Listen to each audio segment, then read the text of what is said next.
Hai teman-teman, balik lagi sama aku Cahyo. Kali ini aku senang banget karena tema kali ini adalah membahas tentang pahlawan masyarakat. Dan balik lagi kita ke Talking About Life.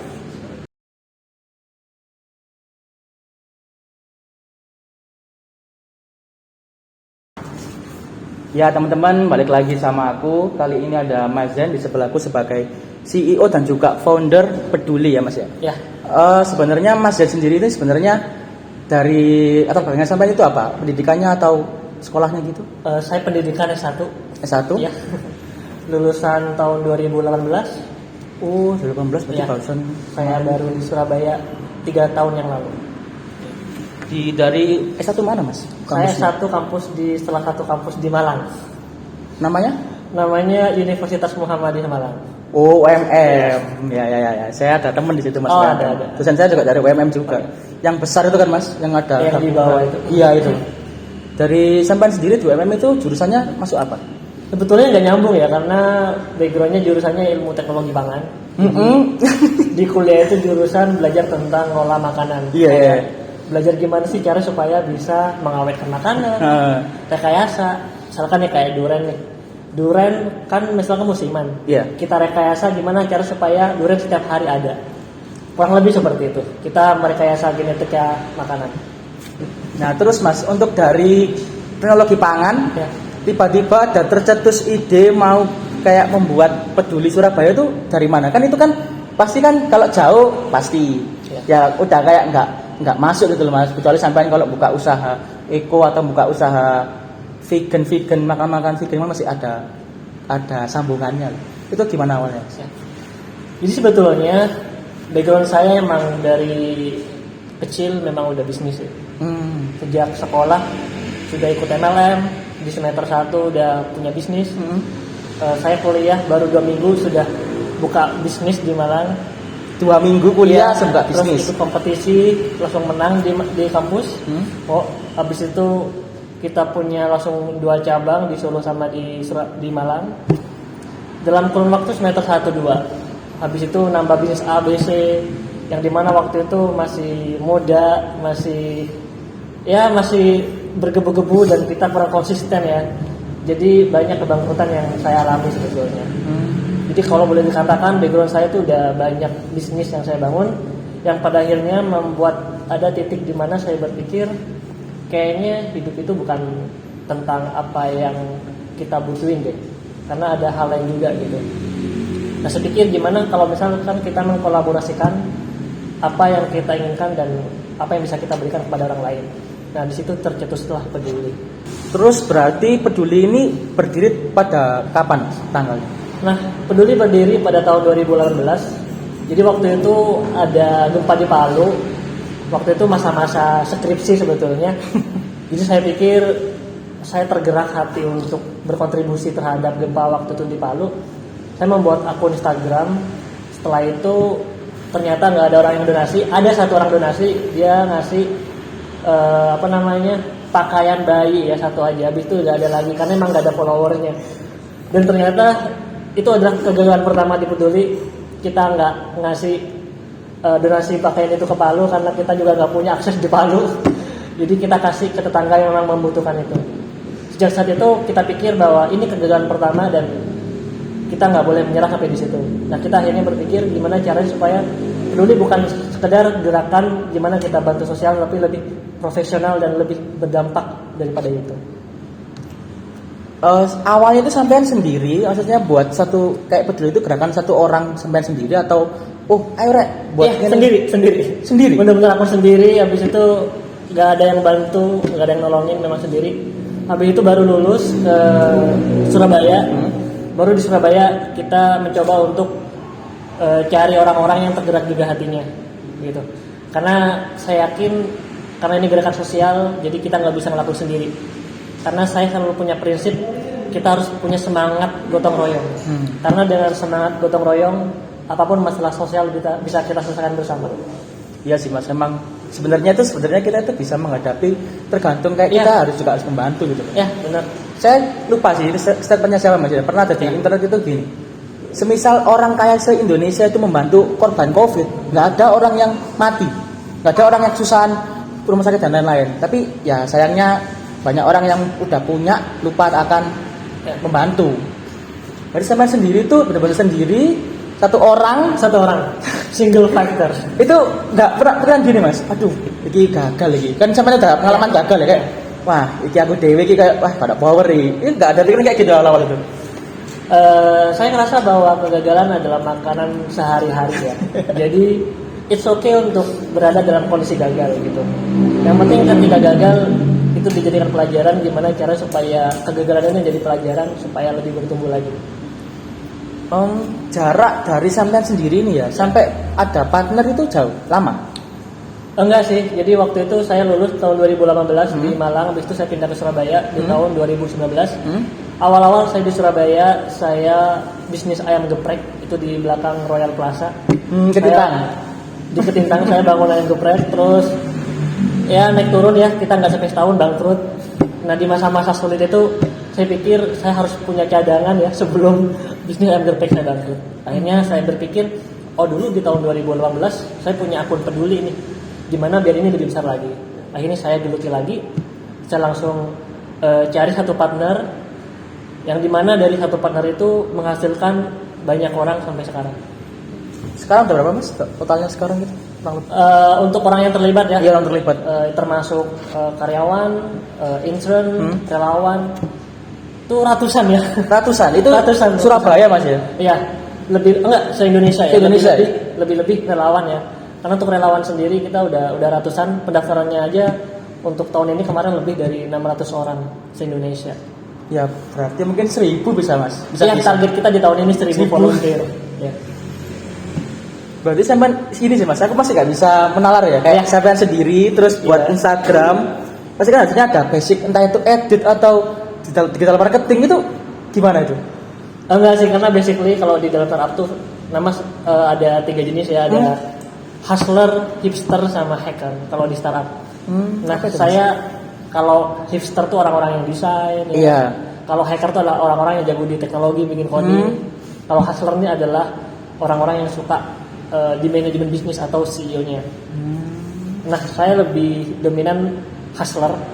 Jadi karena saya dari usia 17 tahun sudah memulai bisnis, mulai dari jual es teh, kue, jual leker, jual t-shirt, segala macam. Jadi saya pikir saya sudah punya basic untuk menggeluti dunia bisnis dan persaingannya sih.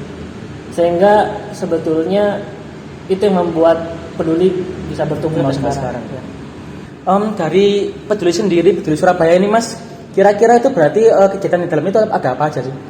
Jadi untuk kegiatan kalau di Peduli sendiri kita kan platform galang dana dan donasi ya. Jadi kita aplikasi yang dimana mungkin ada orang yang butuh pertolongan dan ada orang yang menolongin ngumpul di aplikasi ini. Ya, kita menjadi wadah untuk itu. Nah habis itu karena kita banyak divisi-divisi nih, bukan cuma sekedar kita bikin aplikasi terus nemuin orang ini. Karena itu kan kita nggak nyentuh langsung ke masyarakat. Nah kita ada divisi yang dimana kita divisi itu untuk gerakin relawan-relawan, orang-orang yang ingin tergerak hatinya di beberapa wilayah di Indonesia. Nah kita bangunlah open recruitment relawan. Nah di relawan sendiri itu kita memang mengajak anak-anak muda, mahasiswa yang pengen berkontribusi langsung ke masyarakat, entah dari segi mereka concern di kategori sosial atau pendidikan atau lingkungan. Kita ingin membuat event-event kegiatan-kegiatan yang bisa mereka lakukan dan kita dampingi. Seperti itu. Buat daftar jadi relawannya kayak gimana mas? Buat daftar jadi relawan harus punya hati untuk berkontribusi. Terus habis itu kalau misalnya kita udah punya hati nih ya, kita hubungi ke siapa itu? Kita untuk pendaftar sendiri ada batch-nya ya. Jadi satu angkatan tuh 6 bulan. Jadi per 6 bulan kita open recruitment. Jadi nanti kita selalu ada open di sosmed kita sih.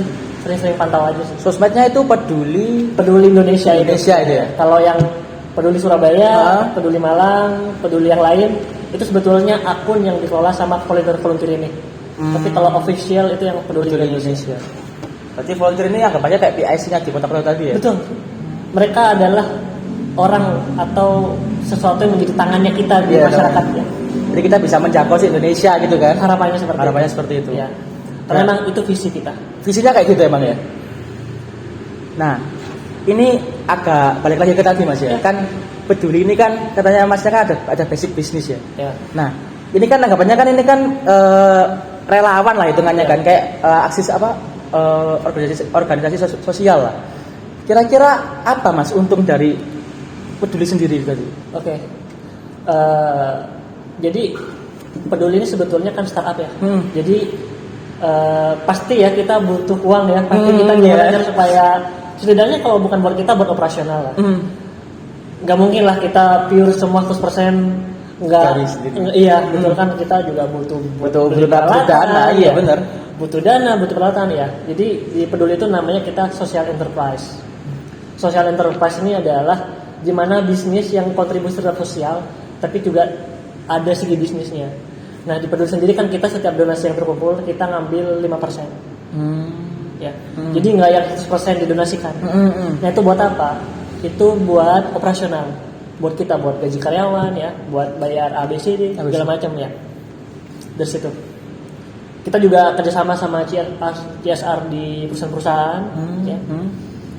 Dan mereka biasanya memberikan dana hibah juga kepada kita. Jadi kayak donasi tetap lah ini kan? Yap. Karena kan perusahaan biasanya kan punya budget untuk berkontribusi kepada sosial.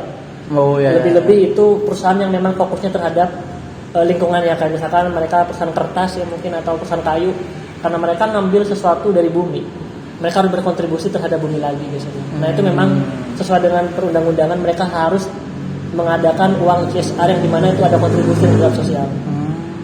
Kalau di peduli sendiri ini kantornya di mana sih Mas? Kantor peduli sendiri? Ya untuk kantor peduli sendiri kita saat ini di koridor, di koridor sama di sini. Di sini juga biasanya di sini di kantor sini kita punya 2 kantor. Jadi anak-anak kadang kalau pengen sambil ngopi ngantor di sini, kalau mau bikin karena di sana ada studio, jadi kalau mau bikin konten atau apa kita di koridor. Awalnya kenapa kok gini Mas? Kan banyak bisnis lain nih yang lebih menguntungkan, entah itu bisnis sekarang mungkin bisnis kafe A, B, C, D, F, G yang di Terawas yang bagus-bagus, ada bisnis burger sekarang usung burger. Nah itu kenapa kok Mas Dan sendiri lebih memilih peduli? Ya. Saya di peduli sebetulnya bukan buat bisnis. Saya punya visi sosial. Kenapa kok visi sosial? Karena memang peduli akan menjadi aktivitas atau hobi dari akhir sebuah kehidupan menurut saya. Karena orang tuh bisa cari uang dan itu belum tentu bisa bikin kita bahagia. Tapi nggak ada orang yang berkontribusi sama orang lain yang itu hidupnya nggak bahagia. Coba cari. Banyak orang kaya yang pada akhirnya bunuh diri. Tapi nggak ada orang lain yang suka bantu orang lain tiba-tiba dia bunuh diri. Ternyata kunci bahagia itu, kunci sukses itu bukan uang. Dan yang saya kejar adalah kebahagiaan dan kebermanfaatan. Keren. Soalnya kalau kita juga lihat sendiri kalau jadi relawan kan ya memang bukan dari gajinya gitu loh Mas. Kan kayak ya apa ya gitu. Ya, itu yang pertama ya, peduli. Yang kedua, saya rasional. Saya butuh uang. Makanya itu saya punya bisnis lain di luar peduli, ya kan? Saya ada kafe. Saya juga punya bisnis desain dan hosting website. Saya juga jual jasa pembuatan website dan hosting. Dan itu udah lama, sejak tahun 2015. Sekitar sudah mungkin usia 21 saya udah bangun itu, sampai sekarang klien saya masih ada. Tapi mungkin nggak sebesar peduli sih. Paling besar Iya, jadi dulu saya punya bisnis lain di luar. Iya. Jadi buat support peduli juga gitu kan. Padahal kalau saya harapannya ya peduli ini memang menjadi pure itu niat sosial saya. Iya sih Mas, kalau susah sih kalau mencari uang di organisasi kemanusiaan kan ya kita memang sebenarnya tujuan utama kan manusia, membantu manusia kan, bukan mencari untung gitu loh. Jadi gini, di sosial tuh capek Mas ya? Capek. Uangnya nggak ada, ya kan? Dicaci masyarakat, ya kan? Pasti caci masyarakat, ya kan? Pasti nanti dicurigai nanti. Nih uang donasi kemana nih? Ya. Oh iya. Capek, nggak ada untungnya. Kalau kita cari untung di sosial, kita sulit buat dapat. Tapi kalau kita niat buat nguntungin orang lain, kita pasti dapat. Ya kita memberi pasti ada yang balas, entah itu siapapun pasti ada balasan rezeki yang balik ke kita gitu Mas ya. Saya selalu punya motivasi gini. Jadi saya baca buku itu punyanya Maya Pada Group, Bapak Tahir namanya. Jadi di Bapak Tahir tuh di bukunya cerita gini. Beliau tuh kan orangnya dermawan. Beliau ini adalah salah satu orang terkaya di dunia. Yang itu orang Surabaya asli. Orang Surabaya. Orang Surabaya. Di bukunya beliau ngomong gini. Biasanya beliau kalau pulang kerja, beliau tuh naik mobil sama supirnya. Biasanya mereka luangin waktu di sore hari sebentar untuk cari anak-anak berjualan, anak-anak nggak punya, dia kasih pendidikan sampai kuliah. Bahkan kalau mau kerja di perusahaan dikasih. Nah, saya punya terinspirasi dari itu, terus saya mikir gini, gimana ternyata kalau yang kita bantu anak-anak kecil nih, di masa depan ternyata dia adalah calon-calon presiden, calon-calon wali kota. Benar. Setidaknya kalau kita bukan jadi, ya karena saya nggak suka politik ya. Kalau ternyata kita nggak bisa jadi politikus, DPR kita nggak bisa jadi gitu. DPR, kita nggak bisa jadi wali kota, kita pernah bantu orang baik menjadi wali kota. Sip. Oke. Kita selalu berharap suatu saat bisa ada orang yang kayak gitu yang ternyata dulu kita pernah bantu gitu. Kan kita nggak pernah tahu nih masa depan orang. Iya benar. Ternyata orang-orang kayak gitu nih, orang-orang yang nggak punya kayak gitu, yang ternyata dia adalah pemimpin masyarakat. Itu yang akhirnya membuat saya berpikir bahwa ini adalah misi yang harus diperjuangkan gitu. Untuk Indonesia ya. Iya, untuk Indonesia sih masa depannya, apalagi kalau kondisi sekarang itu juga ya kalau diomongin susah itu ya susah emang nyataannya kan. Banyak orang yang kerjanya dipecat ataupun juga ditutup pabriknya. Banyak sih ya, banyak yang nganggur juga ya. Iya, banyak yang nganggur juga kan. Kalau ini sendiri sebenarnya dampak juga nggak kafenya ini? Kafe dampak, peduli dampak, semua dampak. Ya, semua dampak Pak. Dampak Ya? Peduli pun kena dampak. Semua bisnis. Semua, ya. Semua dampak, dan itu membuat saya harus bekerja lebih keras, lebih giat lagi. Tapi itu challenging ya, karena sebetulnya di setiap ada masalah, di situ ada peluang. Dan ternyata COVID kayak gini tuh membuat Peduli punya peluang. Karena kita dulu nggak berpikiran bahwa kita akan ekspansi ke beberapa kota di Indonesia. Karena adanya COVID, kita nyoba online dan ternyata kita mudah tersebar. Bayangin kalau nggak ada COVID, mungkin kita sekarang masih 20 orang di Surabaya. Tapi dengan adanya COVID, kita ada ratusan orang. Bahkan hampir sudah mau ribuan di sini ya. Jadi pikirnya gini, saat orang lain takut, kita harus berani. Saat semua orang berani, kita harus hati-hati. Jadi karena semua orang takut, bangun bisnis, bekerja, itu kesempatan. Karena nggak ada semua orang yang berani. Kesempatannya udah sama orang takut semua. Jadi persaingan dikit. Oke. Itu secara bisnisnya kayak gitu ya. Secara psikologisnya kayak gitu ya. Oke teman-teman, udah mau selesai acara kita. Sekarang kita masih bincang-bincang lagi sama Mas Zen. Nah, Mas, kira-kira di Peduli sendiri itu programnya ada apa aja sih? Untuk program sendiri ya, untuk yang volunteer ya. Kalau yang di Peduli sendiri kan kita sebagai startup, ya kita fokus building aplikasi. Kalau di Relawan sendiri kita punya beberapa project ke sosial, yang fokusnya itu pertama adalah kategori sosial atau kemanusiaan, terus yang kedua adalah lingkungan, yang ketiga pendidikan. Kita fokus di ini, tiga ini. Nah nanti projectnya bisa macam-macam, bisa bagi-bagi nasi bungkus, ya kan? Bisa ngajarin anak-anak pedalaman, ya seperti itu kurang lebih. Ngajarin anak pedalaman berarti dari Peduli sendiri udah ada budget buat melakukan itu Mas? Iya, dari teman-teman ya, dari orang-orang baik ya. Iya. Bukan cuma dari kita ya, karena banyak donatur juga. Kalau itu juga, kalau misalnya dari Peduli sendiri ya agak berat Mas ya. Kalau berat ya, jelas banyak kontribusi ya dari perusahaan, dari anak relawan juga, dari donatur. Banyak orang yang terlibat untuk suksesin itu. Berarti ini untuk Surabaya sendiri kan ada Peduli Surabaya Mas ya. Nah itu tuh berarti fokusnya ke Surabaya aja. Di Surabaya aja.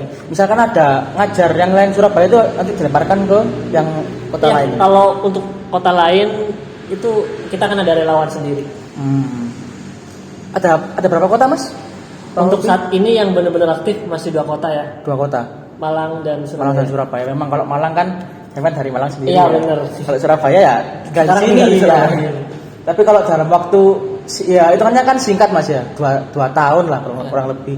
Udah buka 2 itu udah keren sih Mas. Apalagi ini tuh bukan organisasi yang menguntungkan gitu. Ini kan organisasi relawan ataupun kemanusiaan. Banyak sih kayak teman-temanku berpikir apa benefitnya tuh kayak ya mungkin mereka masih belum mendapatkan hidayah itu lebih Mas ya. Karena sebenarnya yang kebahagiaan kita itu bukan dari kita dapat uang, tapi kita bagi ke orang lain. Dan sebenarnya peduli besar bukan karena saya. Kok bisa Mas? Peduli besar karena orang-orang yang bekerja bersama saya. Siap. Karena mereka orang-orang baik yang mau berkontribusi. Karena kalau saya aja itu nggak mungkin terjadi sih.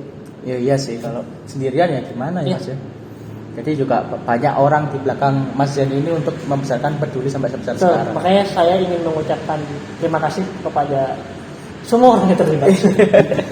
Kepada donatur yang percaya kepada kita, kepada relawan, kepada tim, kepada teman siapapun itu yang secara langsung atau nggak langsung mau membuat peduli lebih besar lagi. Oke teman-teman, sekarang kita udah mau di akhir acara. Mas Zen mungkin ada yang mau join atau mau pengen tahu kayak gimana Mas untuk peduli tadi. Oke. Jadi buat teman-teman anak-anak muda yang punya semangat tinggi di bidang sosial, teman-teman boleh coba buat join di kita menjadi relawan. Pastikan teman-teman akan terjun langsung ke masyarakat dan rasakan sendiri kebermanfaatan kalian di dunia ini. Thank you. Buat teman-teman yang mau lihat bagaimana aktivitas peduli, bisa lihat video setelah ini.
Nah, itu tadi adalah cuplikan aktivitas yang ada di Peduli. Kalau mau tahu lebih lanjut bisa follow ini sosial media Peduli dan juga bisa follow Instagramnya Mas Zen sendiri. Kalau mau tanya-tanya soal bisnis atau apapun bisa langsung DM aja. Oke, terima kasih teman-teman udah nonton sampai akhir. Saya mau mengutip salah satu kata-kata yang bagus dari Mas Zen, yaitu adalah kebahagiaan itu bukan kita dapat dari uang ataupun pencapaian kita sendiri, tapi kebahagiaan itu dapat dari apa yang kita beri ke orang lain. Saya Wahyu Cahyo, terima kasih, selamat malam.